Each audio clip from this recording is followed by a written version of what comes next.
بسم اللہ الرحمن الرحیم نحمدہ و نصلی علی رسول الکریم۔ اساتذہ کرام کے لیے تربیتی واقعات کی آج یہ تیسری مجلس ہے، تو شروع کرتے ہیں۔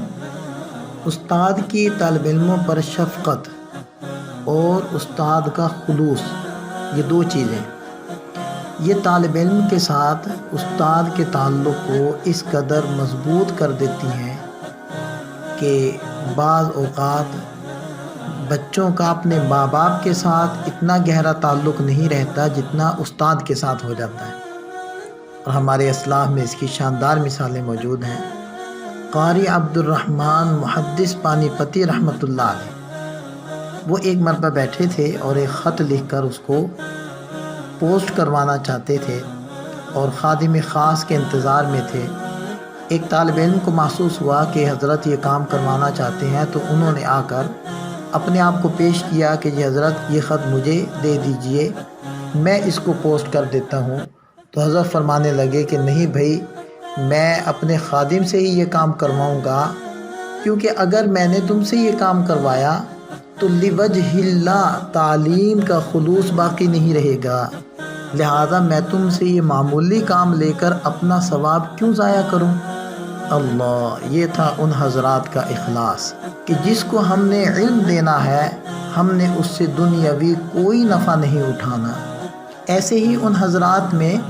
طلبہ کرام کی قدر بہت زیادہ تھی۔ مولانا فضل امام خیر آبادی رحمۃ اللہ علیہ،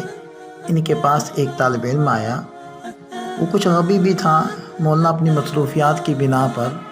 اس کو پڑھانے سے قاصر تھے، تو اپنے بیٹے کے حوالے ان کو کر دیا۔ کچھ دنوں بعد ان کے بیٹے نے اس طالب علم سے اکتا کر کتاب پھینک دی اور ان کو برا بھلا کہہ کے وہاں سے نکال دیا۔ تو جیسے ہی مولانا فضل امام صاحب کو یہ بات پتہ چلی تو انہوں نے اپنے بیٹے کو بلایا، اور لکھا ہے کہ جیسے ہی وہ سامنے آئے، ایک تھپڑ ان کو رسید کیا اتنی زور سے کہ پگڑی دور جا کر گری،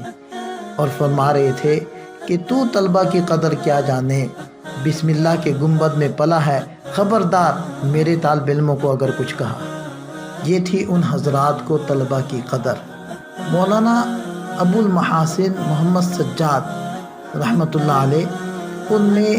عاجزی کا یہ عالم تھا، اور طلبہ کے ساتھ شفقت اور محبت اس قدر تھی کہ طلبہ کے ساتھ بیٹھ کر دسترخوان پر کھانا کھایا کرتے تھے، اور اس میں کوئی شرم اور جھجک محسوس نہیں کیا کرتے تھے۔ مولانا برہان الدین سنبھلی رحمۃ اللہ علیہ اپنے تاثرات بیان کرتے ہیں کہ حضرت مدنی رحمۃ اللہ علیہ یوں تو سب کے لیے ہمہ وقت سراپے شفقت و رحمت تھے، لیکن دوران درس یہ صفت اپنے انتہا کو پہنچی ہوئی نظر آتی تھی کہ حضرت طلبہ کے ہر جا اور بے جا سوالات اور بے تکے اعتراضات کے جوابات انتہائی خوش دلی اور خندہ پیشانی سے دیتے تھے، اور بیچ بیچ میں کبھی کبھی کسی خوش نصیب سے مذاق بھی فرما لیا کرتے تھے، اور خاص طور پر رات کے وقت سبق پڑھاتے ہوئے یہ وصف اتنا بڑھ جاتا تھا کہ تھوڑے تھوڑے وقفے کے بعد مجلس درس وہ کہکہا بن جاتی تھی۔ خاص طور پر جب کسی طالب علم کے بارے میں حضرت کو پتہ چلتا یا وہ دیکھ لیتے کہ وہ اونگ رہا ہے، تو حضرت نہایت ظریفانہ انداز میں بلند آواز سے اس طالب علم کا نام لے کر مخاطب کرتے اور فرماتے، بھائی اٹھیے، جائیے، وضو کیجئے، اور اگر کوئی گہری نیند میں ہوتا تو حضرت اسے فرماتے صدر النائمین، ایسے القاب اس کو دیا کرتے تھے۔ حضرت مدنی رحمۃ اللہ علیہ جب عمر زیادہ ہو گئی، ذوف اور نقاہت بڑھ گئی، تو دارالحدیث جب تشریف لاتے تھے اپنے گھر سے تو 300-400 قدم کا فاصلہ تھا، تو پیدل ہی تشریف لاتے تھے، اور بعض اوقات بارش ہوتی، راستے میں کیچڑ ہوتا تو اس میں بھی پیدل ہی تشریف لاتے۔ ایک مرتبہ جب تشریف لا رہے تھے تو کیچڑ کپڑوں پر لگ رہا تھا، تو طلبہ نے گزارش کی، حضرت یہ تانگے والا موجود ہے، آپ اس میں بیٹھ کر تشریف لائیں تاکہ آپ کے کپڑوں پر کیچڑ نہ لگے۔ تو فرمانے لگے، ہم کیچڑ سے ہی تو پیدا ہوئے ہیں، اگر اسی میں جا ملیں تو کیا ڈر ہے۔ ان اساتذہ کرام کی نگاہ میں ہر طالب علم یکساں قدر و قیمت کا حامل ہوتا تھا۔ طالب علموں کے درمیان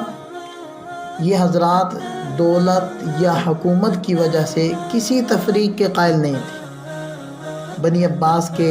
جلیل القدر خلیفہ ہارون الرشید نے امام مالک رحمۃ اللہ علیہ سے گزارش کی کہ جی شہزادگان یعنی امین اور مامون کو گھر میں آ کر آپ تعلیم دے دیں، تو امام مالک رحمۃ اللہ علیہ نے یہ درخواست رد کر دی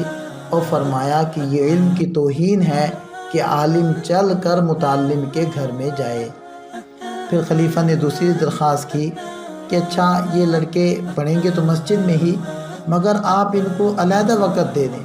ان کو علیحدہ بٹھائیں۔ تو امام مالک رحمۃ اللہ علیہ نے یہ درخواست بھی رد کر دی اور فرمایا کہ تعلیم میں تفریق نہیں کر سکتا، یہ سب کے ساتھ بیٹھیں اور سب کے ساتھ پڑھیں۔ اور یہ اساتذہ کرام طلباء کی قدر بھی کرتے تھے، بلکہ ان کے حق میں بڑے شفیق اور مہربان بھی تھے۔ مصائب اور مشکلات میں ان کا سہارا بنتے تھے، ان کی ہر قسم کی معاونت کرتے تھے۔ امام ابو یوسف رحمۃ اللہ علیہ امام ابو حنیفہ رحمۃ اللہ علیہ کے درس میں شریک ہوتے تھے اور ایک بیوہ ماں کے بیٹے تھے۔ ماں کا اصرار تھا کہ وہ محنت مزدوری کریں اور کچھ کما کر لائیں اور درس میں شریک نہ ہوں، اسی لیے وہ ناغہ بھی کر لیتے تھے۔ تو جب حضرت امام صاحب کو اصل صورتحال کا علم ہوا تو انہوں نے حضرت امام ابو یوسف رحمۃ اللہ علیہ اور ان کی والدہ کا وظیفہ مقرر کر دیا تاکہ وہ معاش کی جانب سے بے فکر ہو کر علم حاصل کرنے میں مشغول رہیں۔ اور یہی وہ طالب علم ہے جو آگے چل کر